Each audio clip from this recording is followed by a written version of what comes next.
everybody. Welcome back to the 30 Minutes of Fame podcast. I'm Dave.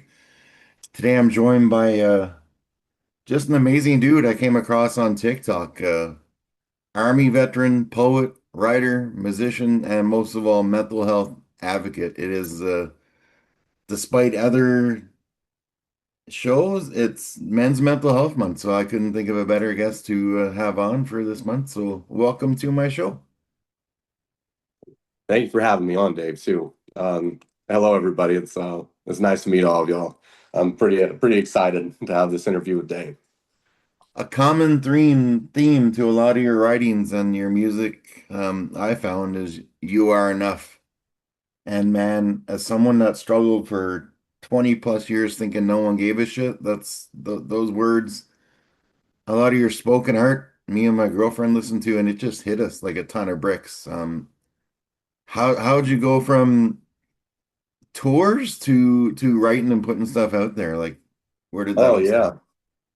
yeah, absolutely, Dave. And that's a good.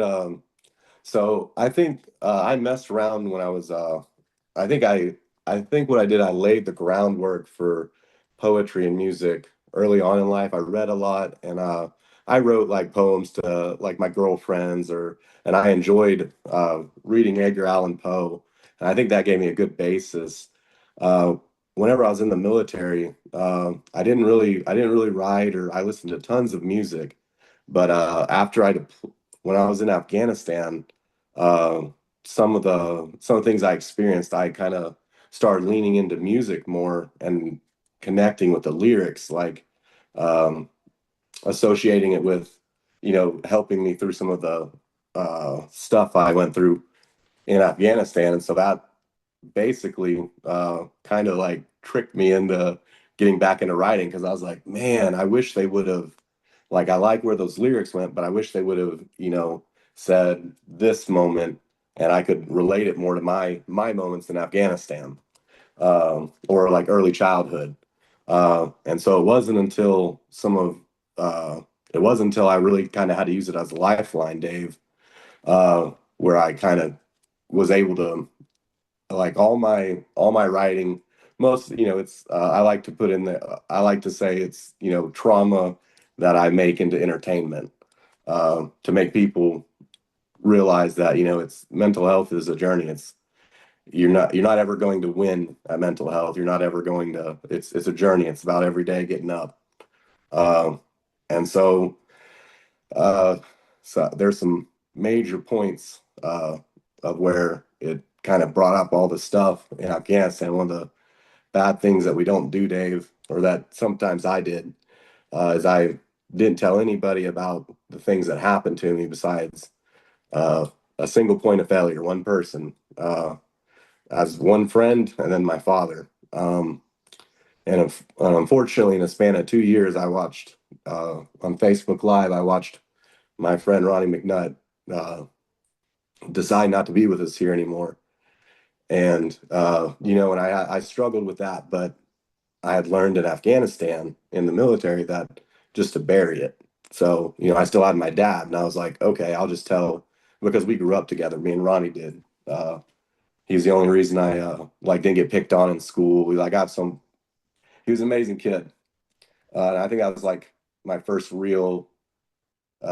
Afghanistan was my first real brush with brush with death, and then seeing my friend go, I think kind of started that dam, that kind of that crack, to where, it cracked that box that I had.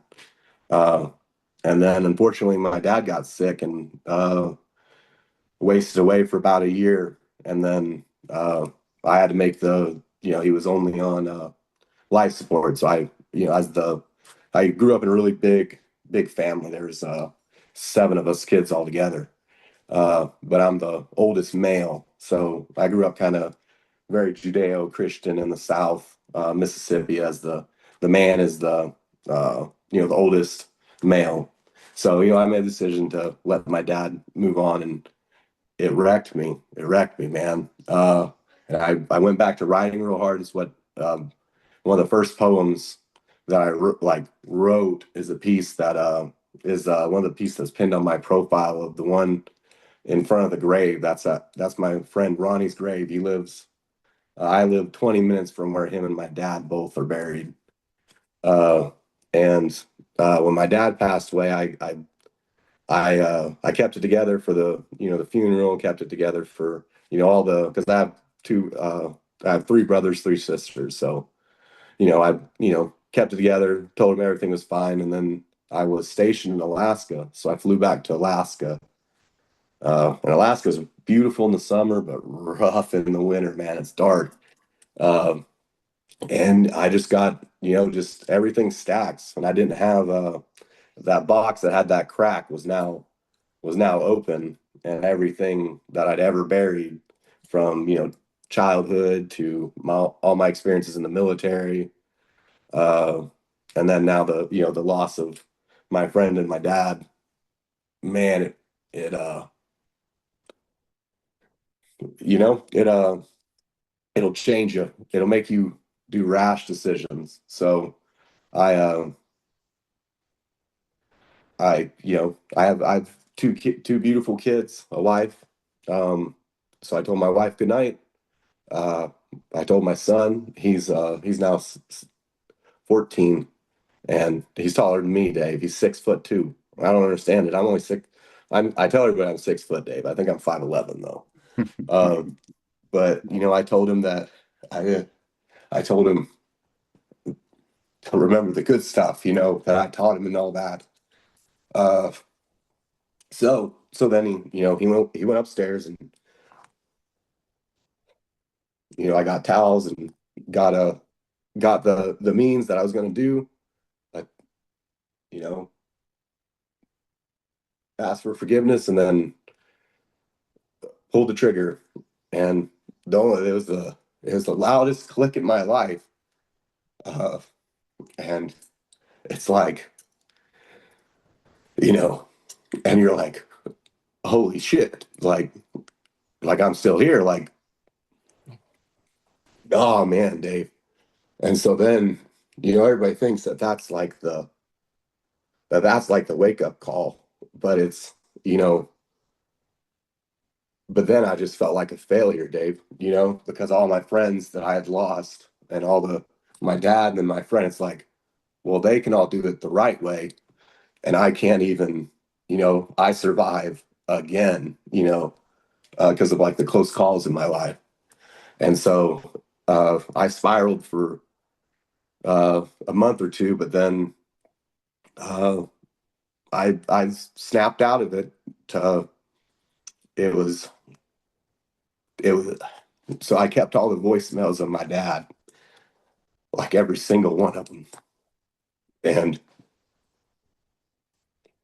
it's my first song I ever made, Dave. It's called "No Phones in Heaven," and it's a voicemail from my dad about uh, it's Father's Day, and that hit me right here, Dave. And I'm like, if my father could have went, because he was a very strong mountain of a man, but he had his faults. He went through a lot of bad stuff. But it's like if he could keep it together and he could have found a reason to keep going to make a difference, I need to look outward and see my son, my daughter, my wife, my friends are still alive in the military, and I need to give back. I need to there, find make there be a new reason every day.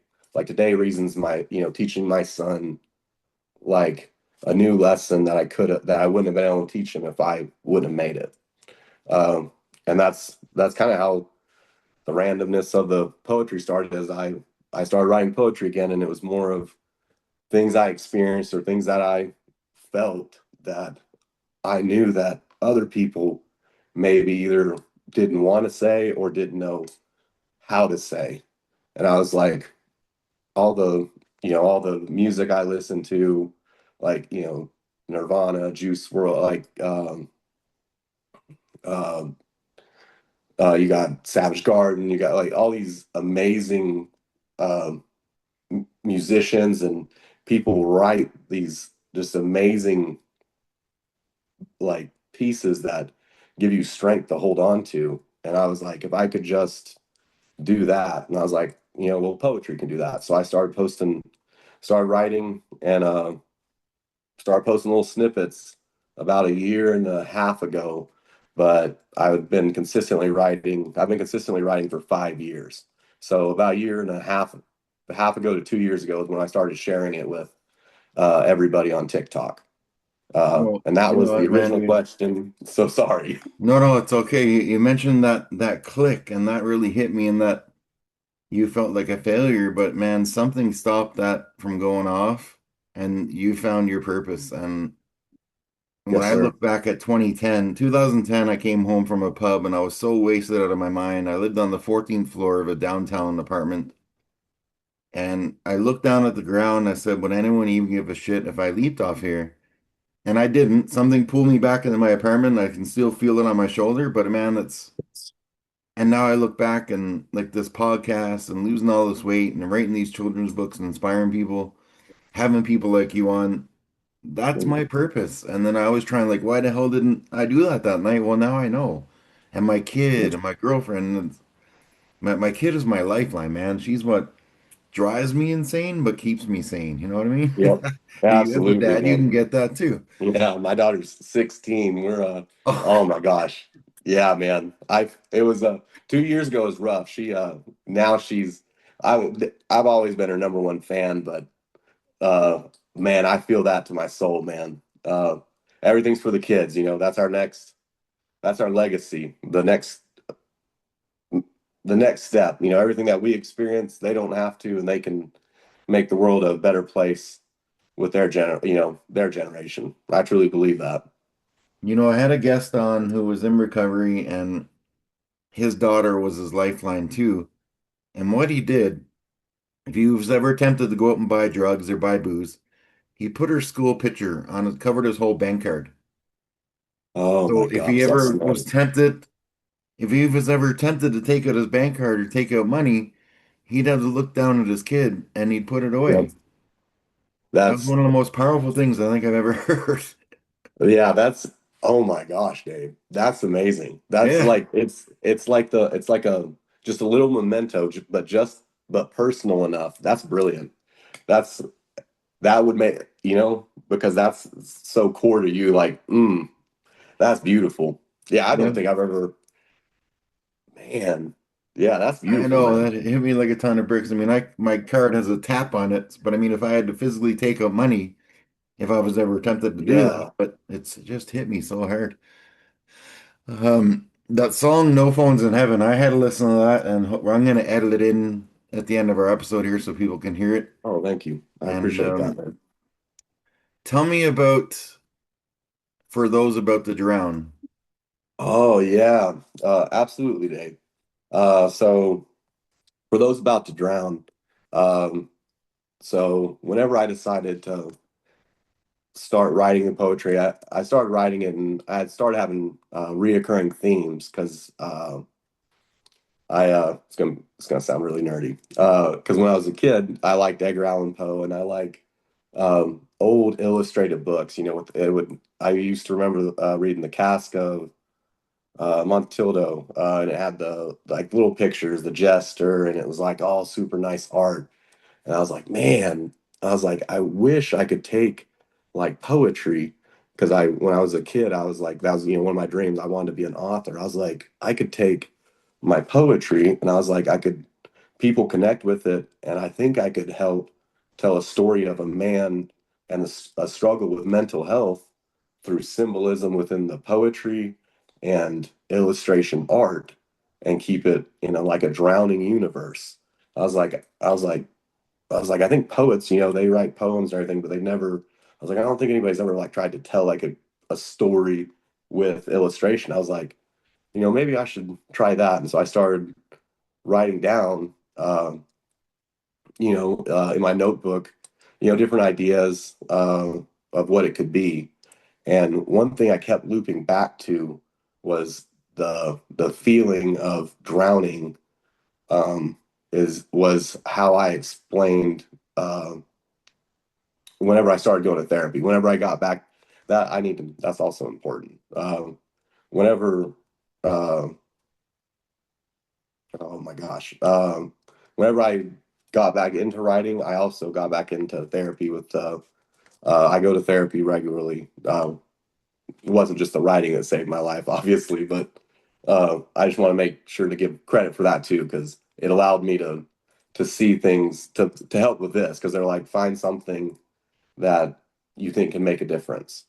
And so I was like, okay. And I was like, if I make this journey of this man experiencing mental health through a trilogy and symbolize mental health, monsters and water imagery and drowning and everything, and accompany that with the poetry, and then show it as a means, show how you can use art uh, to heal, and to that, and showing that mental health is a journey. It's a continuous, everyday way, waking up and choosing, hey, I'm going to write 5 lines today, and I'm going to take whatever bad experiences I had today, and I'm going to turn it into, you know, cannonball shells that hit this ship and cause me to sink underneath waves of depression or something, and turn it into something that somebody can read and gives them a visual aspect and that they can connect to, but then at the end, leave it to them to show that there's other people out there. That's why the book For Those About to Drown is the series name, and uh, it's for people that are drowning, for somebody reaching a hand out, because alone you can drown, but all together you can float. Everybody can float and hopefully get to another shore. Beautiful. And that's really what happened. And kind of as time has gone on, I finally was able to get an artist and start pulling the vision together. But that is the the basic answer to the question that she asked. That's how For Those About to Drown started. And that's what it is. I have art secured. I have the first piece of art, obviously, um, done. I have it posted on my page for people to be able to see the front cover. I partnered with Decay Art, which is another uh, guy. He does mental health kind of pieces in the vein of, I think Sean Koss is another one. He's really good, like mental health artist. And kind of just talked to him. I sent him the my first book, because I have the first book and the second book done, but the second book needs a lot of editing. But if everything's done on the first one, I'm just waiting for art. So I sent it to him, and I was like, "Hey, man, if it connects with you, I want, like, I want to go in business with somebody. I'll pay you for each piece, but I want to go in business with somebody that believes in the overall mission of stopping the uh, the epidemic of people unaliving themselves, taking themselves out of life. It's just brutal." And I was like, how can I make a difference? And so I was like, I told him from the get go, hey, I want your art in this book. If it connects with you. So it connected with him. And so I'm super happy. So we're scheduled for, I wrote this down, November 15th of 26, it'll be out. Um, 50% of all profits will go to Hinderless 22, which is a nonprofit that was started in honor of my friend Ronnie, by his family. His mom and his brother did that, and it's amazing. They have a home called Ronnie's Retreat, where they house uh, veterans and help them get back up on their feet and everything. And so half of the profits of whatever that thing makes will go to that. And then I plan on doing the same thing with any of my music, because I want my music to be like my art is. I want it to all mean something. It's nice to have pop songs and songs that people play on the radio, but when people hear my music, I want them to listen to it again and then listen to it again to understand like what I'm trying to tell them. No phones in heaven is call the people that you love, because one day, there's no phone in heaven. You can't call them. So call them today. You know. I have when my daughter was 3 or 4 years old, she used to talk to my grandmother who died when she was 99. But man, Oh, I have the audio of their last conversation saved on my phone, and it's something I'll just treasure forever. So I think that's why that song hit me so hard, because to say the first thing you forget about someone when they pass away is their voice, but her in the Newfoundland accent, I can hear in the back of my head all the time. Sometimes I'll get woken up in the middle of the night. I'll hear her saying my name. So Oh my gosh, yep. it's so It's important to hang on to those things. But when that book comes out, man, that sounds like a great follow-up episode to me. I don't know about you, oh, but I would love that. yeah. I would love that. I'd definitely come back on, Dave. I've enjoyed this. And I think I really believe in him. It's it's good. That really hit me. That really hit me what you just said about her grandma, about you said great grandma or grandma? Well, it was her Was it? great grandmother, so she would have been 99. Well, she'd be 108 now, but she died 2 weeks before her 100th birthday. Oh my And gosh, so I'll much. tell you a really freaky story here. When Yeah, yeah, because so I was about to they bring used to Skype like every couple weeks, right? She was back yeah. in Newfoundland. She couldn't even talk, but she'd go down there and babble to her. But when she was 4 years old, the day my grandmother died, she lived on the other side of the country, so like LA to New York kind of distance. And she comes, I'm in the kitchen making coffee, and my 4-year-old daughter runs out to me, runs out. She's like, Dad, Dad, great Nanny Murphy's in my room telling me to get up or I'm going to be late for preschool. And this was 5 minutes after the time she passed away. Oh my gosh, bro. My Oh my gosh, jaw, I my got jaw just chills. went to the That's ground. I'm like, what did you say? yeah, She's because like, it's Nanny's again, in my room. it's She's laughing. She's telling me to get up. So, oh, there might not be phones in heaven, but there's a way to reach out to people. I think that was just something special right there. yeah, I think sorry, my the phone did like a message or something. It's okay. But It's okay. yeah, Um, but when you that story, man, oh my gosh, dude. Yeah, the I truly believe that, man. That gave me chills, bro. That I'll send you the uh video after we're done here. I got it yeah, on man. TikTok and I'll Because send it it's to a you. It's beautiful. I listen to it all the time. yeah.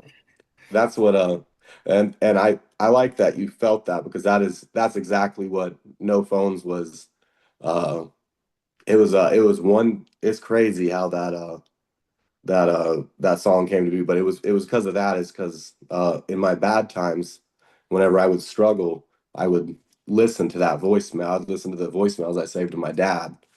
Uh and I guess it was in the back of my head. It's so strange that you gave me that you told me that story, because my brother, the whole reason I put the voicemail in there is because those are, it was everybody else didn't do that, because everybody's different kind of people. People don't think to save voicemails. Uh, but my dad would, when he'd leave voicemails, he would tell whole stories, because he was like me, like we like to talk a lot, so I would always save his voicemails. That's why I had so many of them, because he would, like, in a voicemail he'd try to tell me a 30-minute conversation. It's like, anyways, so my brother came over and was like, I really wish I could remember Dad's voice, because I don't remember what it sounds like anymore. And I was like, I didn't even think about that. And so, the part of me that has a big heart, it's like I've been selfish to my brothers. And it's like I've been sitting here, and I was like, hey, buddy, I'll send you some voicemails of Dad's voice so you can remember how Dad sounds like.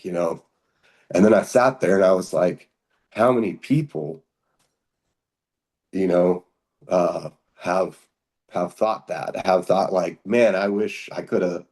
I was like, I'm gonna put it in the start of the song, so that way every time when somebody listens to my song, they know that that song has a, like, if it makes them feel something, the person that made it definitely felt something going into it. Uh, and I think that's beautiful. Thanks for telling me that story, Dave. That was beautiful, man. It really connected to me, man. Perfect. I will. I appreciate that. It's a special memory I'll never forget. Um, I got two more questions for you, and then we'll call it an episode. Hmm. I've had a lot of musician friends, and they say the first time they feel like they've made it is when they hear someone singing along with their songs. For me, it's when someone reaches out and says, "Hey, that episode really impacted me. That guest impacted me. Your story impacted me." What's it like for you when someone leaves a comment or sends you a message about Oh, one of your poems or your songs saying, "Hey, that really affected me." that's an amazing question, Dave. And that's like perfect because it I can I can give you two like perfect examples of things that really happen. So with the comments, I think kind of it in the first when it first started, it kind of it almost felt like I almost didn't believe them. It's like, okay, like, oh, this is a really great piece, man. And it's like, yeah, that's, okay. Like you're just saying that because you want to be nice. Um, and then whenever I started getting more in detail, where people would send me messages about it, uh, it gave me strength, Dave. Kind of sobering. A, a young lady sent me a message. I struggled when I was young um, with before I hit my growth spurt. I was overweight, and it's whenever you're overweight young, people don't understand that it almost all of our all the things that we love or the things that can hurt us. We start on those young. We start you know with different things, and we can get obese and all that, and I struggled a lot with that, and I wrote a poem called Overweight. Uh, and it starts out talking about where it's talking about as a man I struggled where I would where I would hate how I looked after I went and ate Mexican down in the South, so I would force myself to throw up. Uh, and like it's very like and I would never tell anybody that, until I realized that like people need to hear that. They need to hear that it's not just some, you know, little blonde girl that supposedly, like men, like people go out here and do that. And then they sit there and they hate themselves for how they look. It becomes a brutal cycle. And they use food. It's just and it needs to be brought up because it's rooted in mental health. So whenever this young lady reached out and said that she's like, your piece made me realize that I needed to go talk to somebody. Uh, man, Dave. And she quoted me two of my lines like back to me. And it's like, this is what I told the therapist to tell him like how I felt inside. And that rocked me for my poetry. And then music, Dave, this happened. This is pretty raw. I did a video on it. It's probably like it's only been probably a month ago because No Phone's only been out like 3 months. But I went into this room, and I'd had different reactions of like these music reaction rooms on TikTok, and so I'd had like some people, oh, it's okay, some extreme where they didn't like it, uh, but this young, well, I call her young, but she's probably in her late 20s. Uh, I said, hey, here's a song. It's a little sad, just tell me what you think. And she started crying, Dave. And so at start, I was like, oh no. I was like, I felt bad because I thought I, you know, caused her some kind of like pain. And she's like, I'm gonna get off live. I need to go call my dad. And I was like, oh, okay. And then I got a message from her explaining that her and her dad had been estranged. And I don't, I don't want the memory of my like I want to talk to my dad. I don't want to have to hear his voice in a voicemail. I was like, that's the whole point, girl. I was like, that's thank you. It's like what you just told me just like made me I'll make music forever now. It's like because Wow. it's like that's the whole Whew. point. It's like yeah, it rocked me, Dave. I was because as a because I know you all I like your song. As a fellow artist, like we don't believe we're good at our art. We might, other people look at us and they're like, "Oh, that's so amazing. That's so like," and it's that almost imposter syndrome. We're like, "Nah, man, it's not that special," or at least that's how it is a lot of times with me. And until somebody reminds me, until they're like, until I get a comment on one of my poems saying hey, this made me do this or this, this really connects. The quoting lines back always rocks me because that's uh, the I grew up in the 90s, 2000s, so the MySpace era, and so putting quotes of songs or of what somebody said was like so big. Uh, so on Instagram, one of the big poetry like collectives reposted like a snippet of my poems, and it just it rocked me because um, it was William Wadsworth, uh, Edgar Allan Poe, and then it was Jonathan Blake Sims.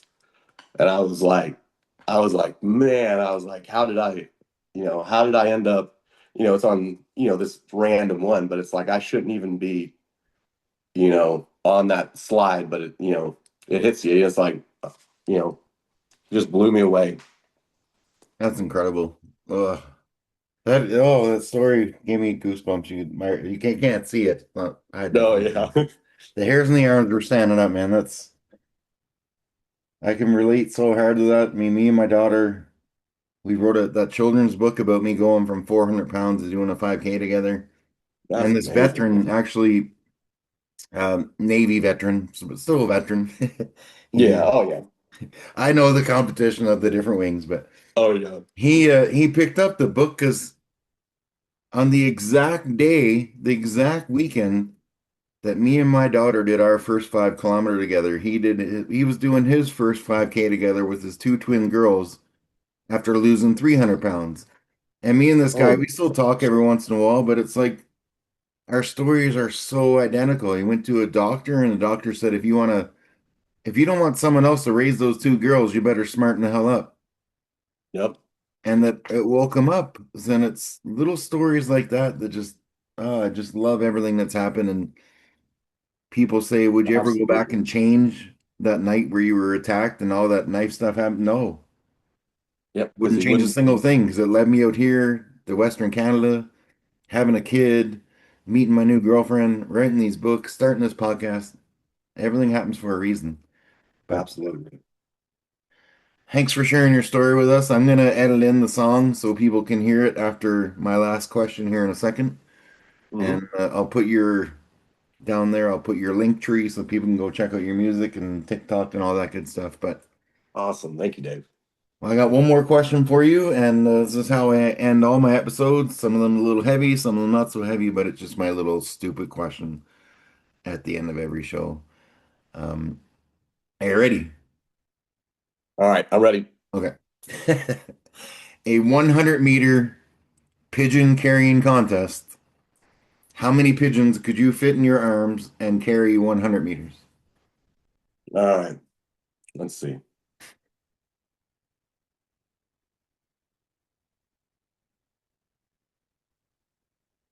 Mm, probably 16, 16? 17. Okay, that'll put Yep. you in like the top. The most common answer is five, so that'll put you above about 20 guests. So you're Oh, right there in that's, the average. But I think number one is like 250. Nobody's ever gonna beat that guy, but oh my gosh. Yeah. I don't know how he's going to, I was thinking of grabbing their legs. Uh, so like, and I think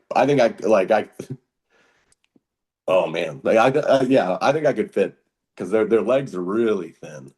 Uh, Oof, hopefully don't hurt them. That's awesome. That's a good question, bro. do you know where that came from? So I had a bucket list after I almost died, and I grew up a huge wrestling fan. Oh, I And love because I moved to wrestling. Calgary, I'm like, the last thing on my bucket list was meet Bret the Hitman Hart. It was the last thing I've never done. And so I put out a tweet on Twitter and I'm like, this is my bucket list. My last thing is meet Bret Hart. And a radio station picked it up and one of the DJs was friends with him. So I get this That's message from Bret the Hitman Hart saying we're going to go watch a hockey game together. And we went to watch the Calgary Hitman, which is he's part owner of the team. So we're sitting there. I'm not even watching the game. And I was still having a beer or two at that time. And I said, Brett, yeah. I said, I bet you I can ask you a question you've never been asked in your 10,000 plus interviews. And if I'm right, you have to buy me a beer. And he's like, you're on. And I asked him, and it was just like 40 seconds of pure silence. Yeah, it's And he's like, shit, I don't know, two. So Bret Hart, you have 14 more than Bret the Hitman Hart. oh my gosh. So That's it just stuck with me, awesome. and I asked it on my first episode, and I've asked it on 99% of the episodes. There's one I didn't, but that was a whole different story there. But yeah, everybody listening. So we're gonna listen to Blake's song here, "No Phones in Heaven." Go check out all of his stuff in the description there, and keep an eye on his page because he may be doing a version of a song I wrote with another person down the line when the clouds come Yep. home. So hopefully that'll happen. And yeah, everybody out there, say one nice thing to one person every day for the year. It'll change someone's Absolutely. life. Yep. I believe that. And thank you everyone for listening. And it was an amazing time. Yeah. Thank you. Beautiful.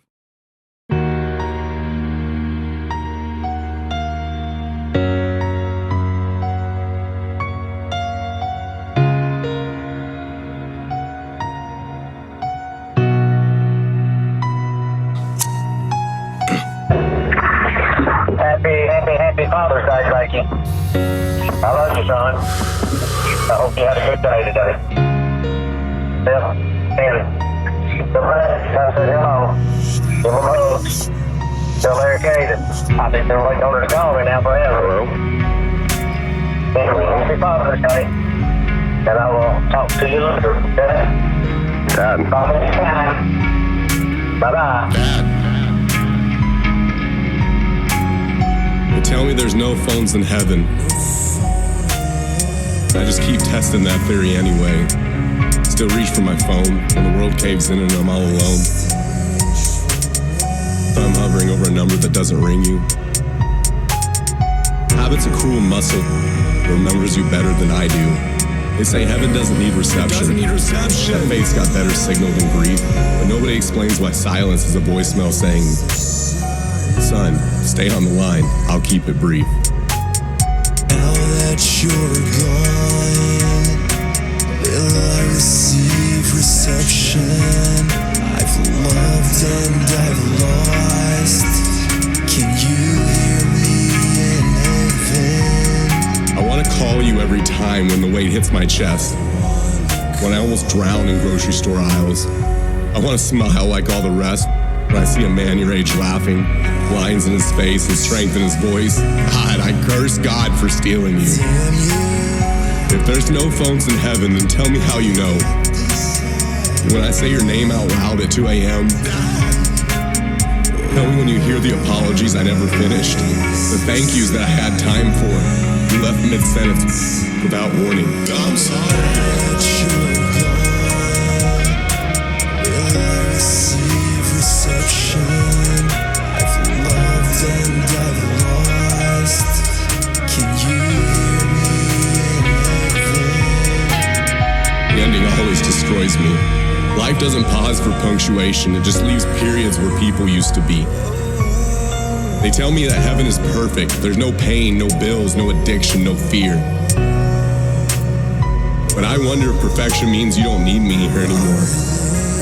And death means no more tears. And that thought hurts worse than believing that you're gone. If there's no phones in heaven, then every prayer is just a missed call, every memory's a notification that never clears. I scroll through your unsaid words in my head constantly like an old text thread left unread, trying to find the last time you said my name without worry, the last time you tucked me safely back into my bed. Go to sleep, son. Daddy, look. Can't you see?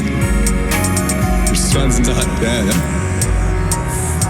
Daddy, your son's not dead.